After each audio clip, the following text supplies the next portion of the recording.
Kita ada pertemuan yang luar biasa berkat waktu yang diberikan oleh Kemensos, dan sungguh luar biasa hari ini Pak Gus Menteri berkenan untuk hadir untuk membantu mencarikan jalan keluar untuk permasalahan sebenarnya sepele. Cuman akhirnya berkembang kemana-mana karena visi misi kita adalah bagaimana jangan sampai para donatur atau orang-orang yang ingin menyumbang kehilangan rasa percayanya lagi. Karena itu berkenaan dengan visi misi daripada Kemensos juga. Kami di sini sama-sama mengikat ingin saling mengisi supaya kedepannya jangan kasus ini menjadi satu contoh yang buruk di masyarakat bahwa saya nggak mau bantu orang deh, nanti takutnya jadi kayak begini, kayak gitu. Nah, oleh karena itu terima kasih banyak waktunya untuk Pak Menteri, untuk Bu Sekjen, Bu Mira, dan Pak Taufik, Pak Wamen, dan lain-lain, serta ada Pak Yusuf Hamka juga. Saya juga kaget ketemunya di sini ya. Silakan Pak. Ya, jadi saya terima kasih lah hari ini kedatangan tamu-tamu istimewa ya, Mas Densu, dan juga ada Mbak Novi dan teman-teman yang lain, Pak Yusuf Hamka. Saya dengan Pak Wamen menyambut baik ya upaya-upaya untuk tabayun, untuk saling mendengar, untuk saling mengklarifikasi. Nah, mempelajari apa yang kita ikuti beberapa hari terakhir kaitannya dengan pengumpulan uang dan barang. Itu istilahnya begitu kalau dalam undang-undang. Dan ini menyangkut wilayah kerja Kementerian Sosial. Di mana terus terang saya lihat ini semuanya berawal dari niat baik. Semuanya ini berawal dari niat baik untuk membantu saudara yang lain yang membutuhkan bantuan kita. Tetapi karena satu dan lain hal kemudian menimbulkan kesalahpahaman. Nah, untuk itu saya ingin kembali kepada niat semula ini. Kita ingin kembali kepada niat semula untuk bisa saling membantu agar tidak menimbulkan kesalahpahaman di tengah-tengah masyarakat. Saya apresiasi Mas Densu ya, yang luar biasa menurut saya, kepedulian terhadap sesama.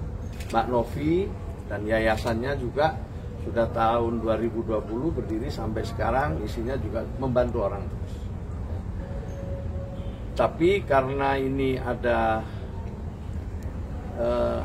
diawali dari mungkin kesalahpahaman, ketidakmengertian, kemudian menimbulkan satu diskusi di ruang publik yang kalau ini tidak didudukkan perkaranya bisa menimbulkan fitnah. Nah, maka pertama-tama saya dengan Pak Wamen mengajak semua teman-teman termasuk Mas Agus ya, Mas Agus Salim ya, dan juga para pengacara, mari kita duduk bersama, mari kita bicara, kita cari solusi ya, itu yang terbaik adalah mencarikan solusi. Kemudian yang kedua, saya juga ingin mengajak semua kalangan untuk memahami semua ketentuan-ketentuan yang ada. Saya menyadari bahwa belum semua ya, karena mungkin sosialisasi kami kurang, sehingga banyak juga di antara teman-teman yang terlibat di dalam pengumpulan donasi itu tidak melalui proses yang semestinya. Di antaranya itu adalah proses untuk meminta izin sesuai dengan perintah undang-undang lewat Kementerian Sosial. Itu kami sadari banyak yang belum tahu. Jadi kalau sekarang masih ada yang melakukan kegiatan-kegiatan itu belum mendapatkan izin, itu hal yang sangat kami maklumi. Nah, ke depan kita ingin ya, Mas Densu, Mbak Novi, bantu kami untuk ikut mensosialisasikan bahwa ini harus ada proses yang harus dilewati. Dan itu tidak sulit, itu mudah, dan bahkan kita bisa saling membantu, kita bisa saling menguatkan. Bahkan mungkin Kementerian Sosial juga memiliki data-data yang lebih akurat tentang sesungguhnya siapa yang mereka patut untuk kita beri bantuan. Saya ingin sampaikan bahwa banyak sekali lembaga-lembaga yang mengumpulkan uang dan barang itu bekerja sama dengan kami. tapi juga lebih banyak yang belum bekerja sama dengan kami. Saya apresiasi Mas Densu, Mbak Novi atas kejujurannya. Datang dengan kejujuran, datang dengan ketulusan, datang dengan hal-hal yang menurut saya mulia karena akan membantu orang lain.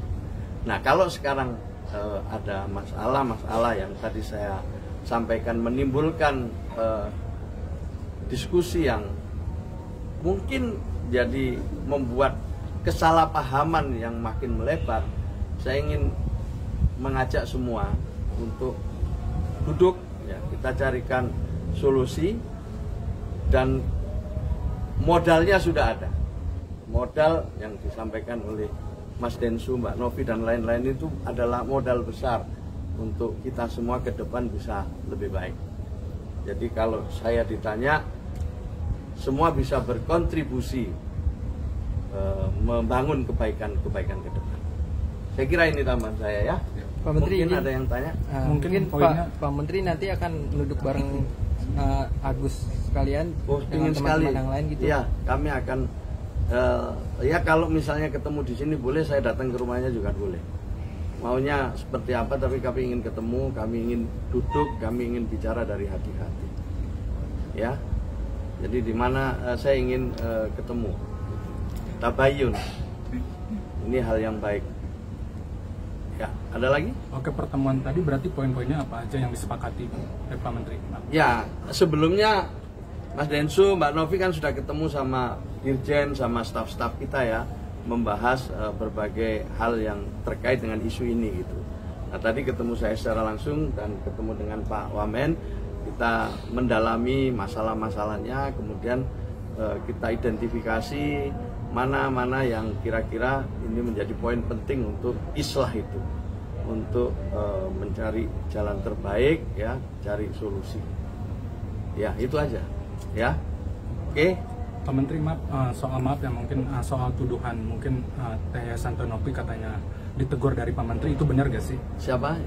Yayasan Teknopi kan ditegur katanya seperti itu karena kan tidak mendapatkan izin. Tepatnya ya tidak teguran lah, ini diskusi. Tepatnya memang kita akui ya bahwa sosialisasi kami mungkin yang kurang gitu ya. Saya juga baru 1 bulan lebih dengan Pak Wamen ini dilantik, kami sedang mempelajari, dan kita harus akui jujur bahwa banyak orang yang belum tahu gitu, tentang aturan-aturan ini.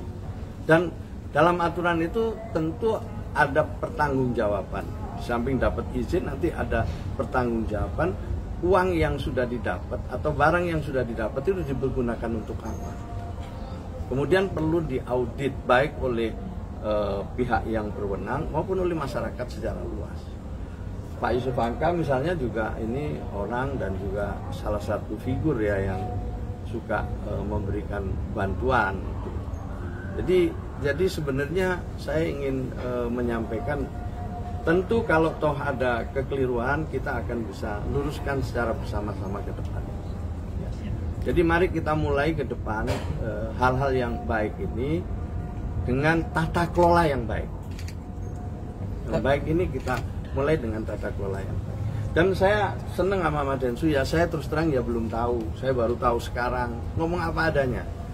Tapi niat kami begini-begini itu kan satu hal yang menurut saya sudah cukup bagi kita sebagai modal untuk mencari solusi.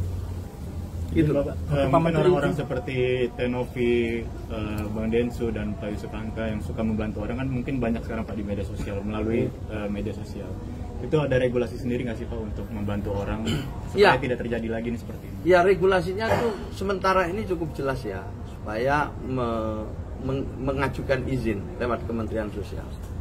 Dan dengan izin itu kemudian ditindaklanjuti dengan tata kelola yang baik. Gitu. Jadi siapapun boleh mengumpulkan barang dan orang dengan izin. Setelah itu ditunjukkan tata kelola yang baik, pertanggungjawabannya, dan kalau perlu memang publik bisa ikut mengaudit, apalagi sekarang dengan medsos seperti ini.